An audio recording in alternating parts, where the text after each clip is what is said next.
again, people still want to take extreme precautions, and this seemed to be the message that we heard from the provincial emergency program. If you're in a low-lying area, you want to be able to get away from the water. If you have a boat, best to leave it. Don't be on that boat. Again, a lot of changes right now. You should also mention the scale of some of these warnings. Some of these are just tsunami informations. It usually goes up to an advisory, and then we get a warning itself, which is what we had earlier tonight, Ian and Renee. But again, all of that latest warning has come all the way to Hawaii, so you can imagine the impact of what we've seen from that. We've also heard reports that there have been small, up to 44-centimeter waves in some areas of the coast. No confirmation, at least from the provincial government on that front. But we are expecting to hear from Justice Minister Shirley Vaughan fairly shortly. We're setting up a conference call. We'll have all those details for you as soon as we can. All right, Dan. Thank you very much. And again, just to update you on the situation, a 7.7 magnitude quake struck in Haida Gwaii just after 8 o'clock today, 199 kilometers southwest of Prince Rupert, and a tsunami warning is in effect right now from Alaska to Washington State, NBC, and as we were just hearing from Dan, all the way to Hawaii. So that's another expansion of that. And we have been hearing from people throughout this hour here who felt that, describing it as something, a rolling motion, lasted about a minute, that initial quake. And again, so what we know, many places have been, they've been working on some evacuations, particularly in Tofino and Prince Rupert. Those low-lying coastal areas, those are the areas where there is some concern. They want to be safe, better safe than sorry for any tsunami issues. But as we heard earlier, this type of earthquake, not normally a huge tsunami threat. Yeah, John Cassidy, a seismologist, very highly respected seismologist with the federal government, telling us probably about 15 minutes ago that this earthquake is two tectonic plates sliding across, sort of like this. Although I'm sure there's a more scientific way to show that. But the important part about that kind of movement is, as opposed to a quake that creates this sort of up and down movement, the two plates sliding against each other often do not cause any kind of significant tsunami. So that's the history of that kind of quake. Let's hope that is exactly how it plays out. But as you pointed out, there is an alert, tsunami alert, so people are on the watch. Another interesting thing is we heard from Peter Mark on Masset, and he's saying, thank goodness for wooden houses. You remember the Kobe earthquake in Japan, I believe it was in 1995, and I remember talking to some people with BC Lumber, an organization called Kofi, and there were wooden houses built to Canadian specs in Kobe, an entire block of them that appeared to be completely unscathed by that terrible, deadly, devastating earthquake. And coming out of that, a lot of people in that town were impressed, first of all, by wood structures, but also by the A-frame kind of building that we have, that we're kind of familiar with here in Canada. And there was a lot of talk about that after the last Japanese earthquake as well, when it comes to the wood frame Canadian-built sort of houses and how they're able to withstand, quite well in the earthquake. But, we can't pretend that this wasn't scary for some people. I took a call from a gentleman not long after the quake, very concerned. He has an elderly mother who was in tears. Her friend had fallen with the quake. So, while we're not hearing a lot of things when it comes to actual, houses being torn down, this is still something that is, I'm assuming, very frightening for some people.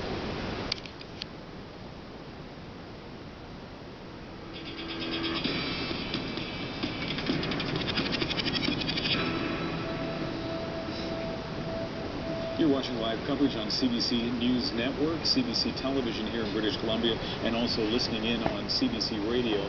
Again, a 7.7 magnitude quake has struck in Haida Gwaii. That quake reported just after 8 p.m. Pacific time, about 200 kilometers southwest of Prince Rupert. And here is the key development.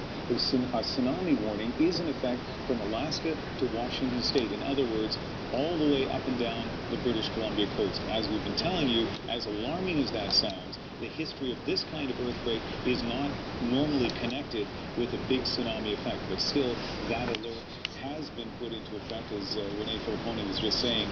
In Tofino, for example, the siren sounded. People have been told to get away from the shore and get to the community center. They are doing that. We spoke to the mayor a short time ago. So precautions are being taken. The alert has been issued, and hopefully we'll find out that this earthquake doesn't have a devastating effect in terms of a tsunami, but the alert is in effect right now. So if you're watching either you happen to be in part of coastal British Columbia or know someone who does, if they don't already know, they should be aware of that alert that is in effect right now.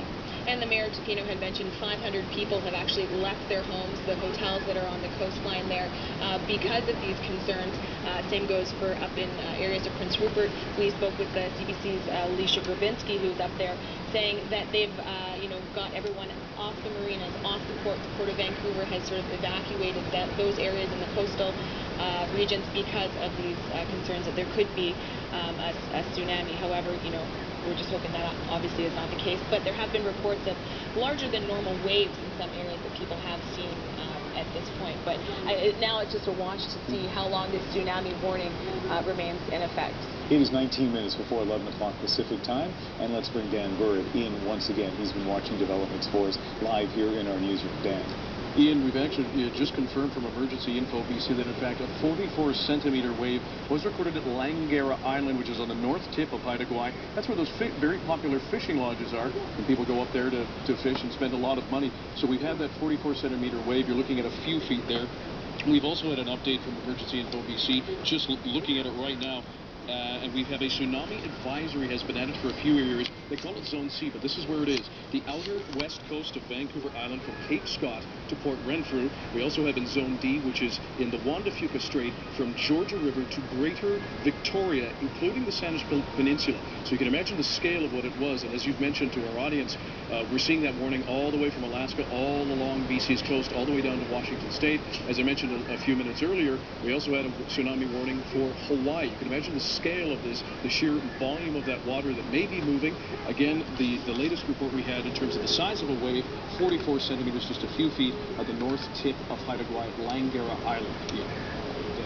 Thank you very much. We are listening to various people dialing in across British Columbia. Ken Harris joins us now. And Ken, describe to us where you are and the organization you're with. Hi, my name is Ken Innes. I'm from Kitcatla. We are about 90 miles from Queen Charlotte Islands, and we weren't that very far from the epicenter, the first one that hit, and everyone on the village here had felt it.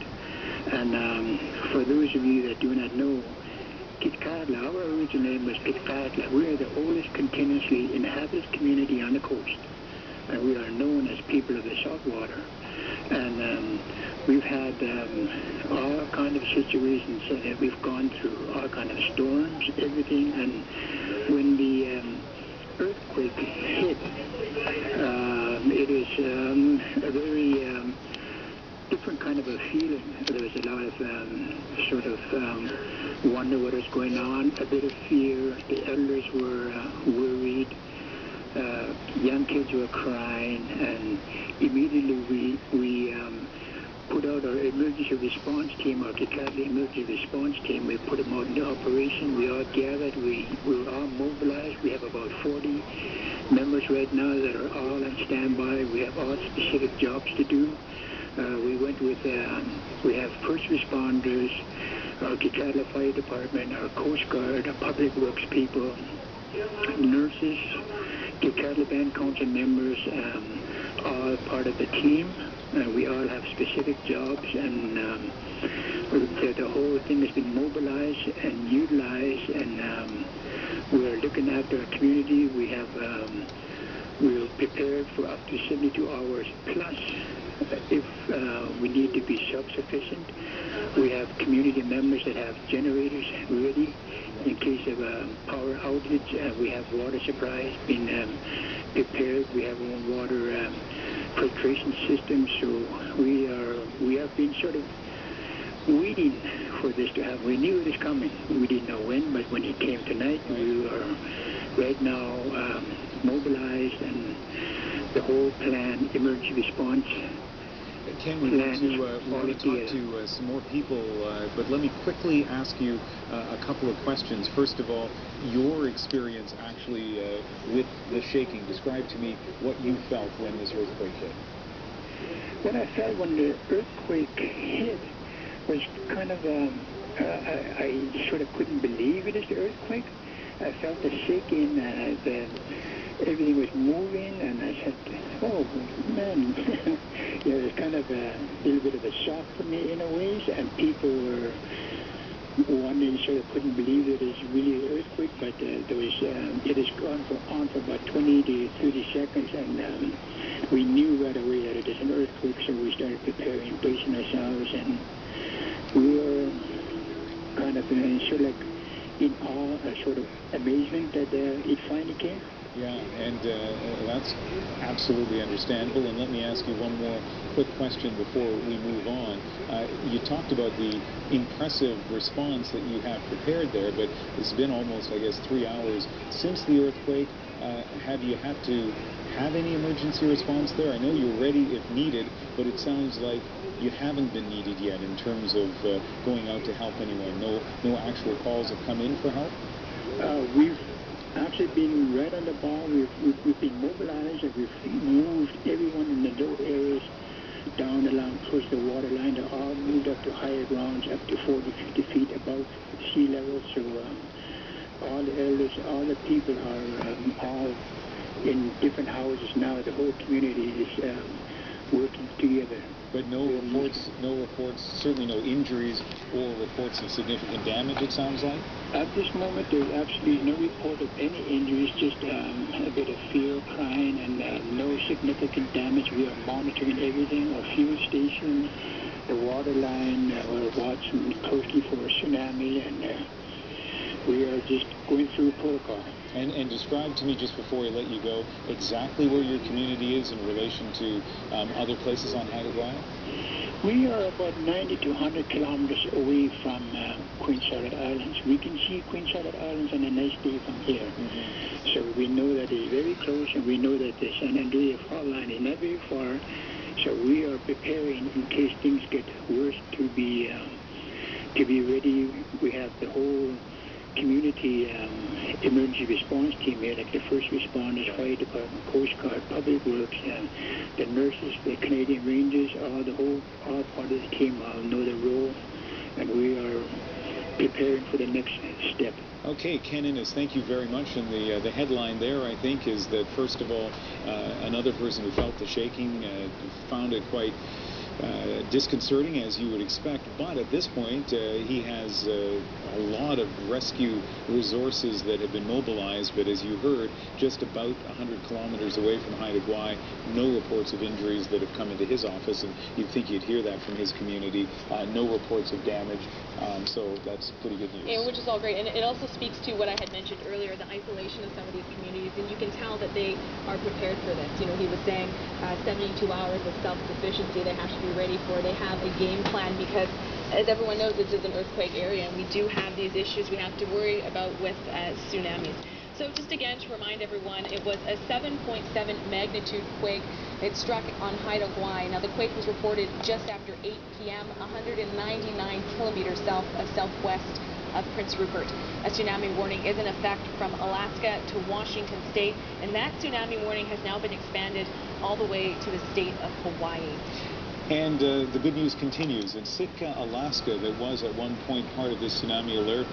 I understand that the tsunami alert there in Sitka, Alaska, has now been lifted, and we're joined on the phone by Dave Miller, the fire chief there. Hi, Dave. Dave Miller, are you on the line? Yes. Hi, my name's Ian. I'm with CBC in Vancouver. We're live on both our television and radio networks now. And is that the case, that the tsunami alert has been lifted for the Sitka, Alaska area? Right, yes. We were sort of conflicting reports whether we were in or out of it, but now it has officially been lifted that we are no longer in it. And what shaking did you feel?